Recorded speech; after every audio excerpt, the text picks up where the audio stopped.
আসসালামু আলাইকুম। প্রচুর মানুষ জিজ্ঞেস করতেছেন এনআরসি নিয়োগ আদৌ আসবে কিনা এই 2026-এ নতুন নিয়োগ কবে আসবে যদি আসে। প্রচুর ফেসবুকে দেখলাম বিভিন্ন জায়গায় অনেকে পোস্ট করে বাজেট নাই, টাকা নাই, পয়সা নাই, সুতরাং এনআরসি নিয়োগ এই গভর্নমেন্ট দিবে না। অনেক যুক্তি তাদের। আমি আপনাদেরকে বলি ওই সমস্ত যুক্তি কান দেবেন না। আমি বলছি এনআরসি নিয়োগ গভর্নমেন্ট দিবে, দিতে সে বাধ্য, তার স্বার্থেই।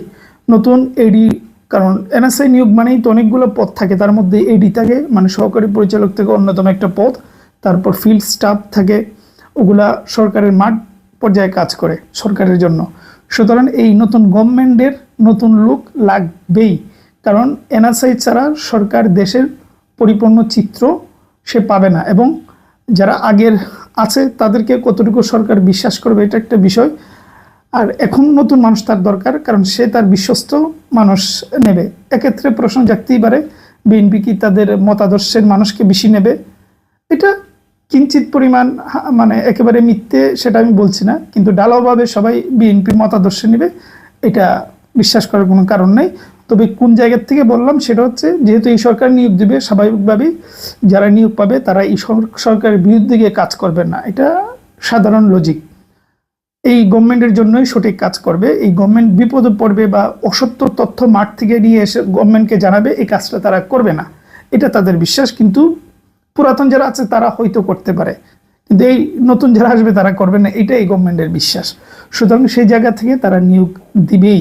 যদি বাজেট একদম শূন্য হয়ে যায়, দেউলিও হয়ে যায়, তবু আমার ধারণা নিয়োগ তারা দেবে।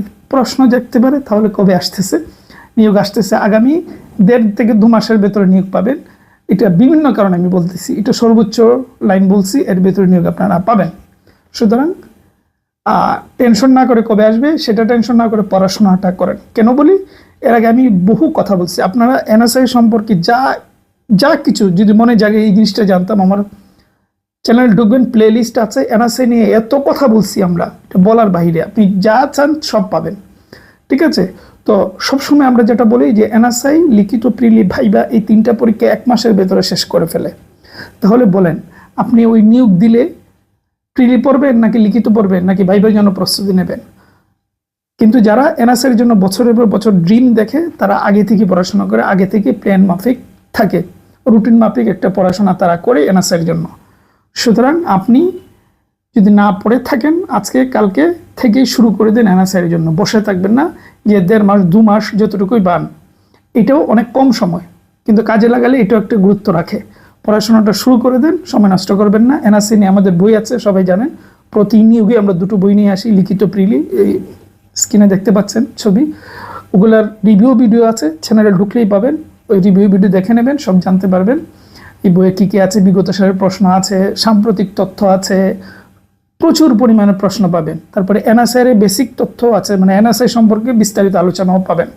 সুতরাং চাইলে বই 2টা বই নিতে পারেন, 550 টাকা পড়বে আলাদা আলাদাভাবে। আর একত্রে যারা 2টোই নেবেন, লিখিত প্রিলি একসাথে 2টা নেবেন, তারা 500 টাকার মধ্যে নিতে পারবেন, মানে কুরিয়ার চার্জ সহ। স্ক্রিনে নাম্বার দেখতে পাচ্ছেন, এটা হোয়াটসঅ্যাপে যাবেন, হোয়াটসঅ্যাপে গিয়ে বলবেন, তাহলেই হবে, ঠিক আছে? লিখিত নিতে পারেন অথবা প্রিলি আলাদা আলাদাভাবে নিতে পারেন, আর একত্রে নিলে তো বলেই দিলাম। এই হলো বিষয়। পড়াশোনা শুরু করে দেন। ভালো থাকবেন, সুস্থ থাকবেন।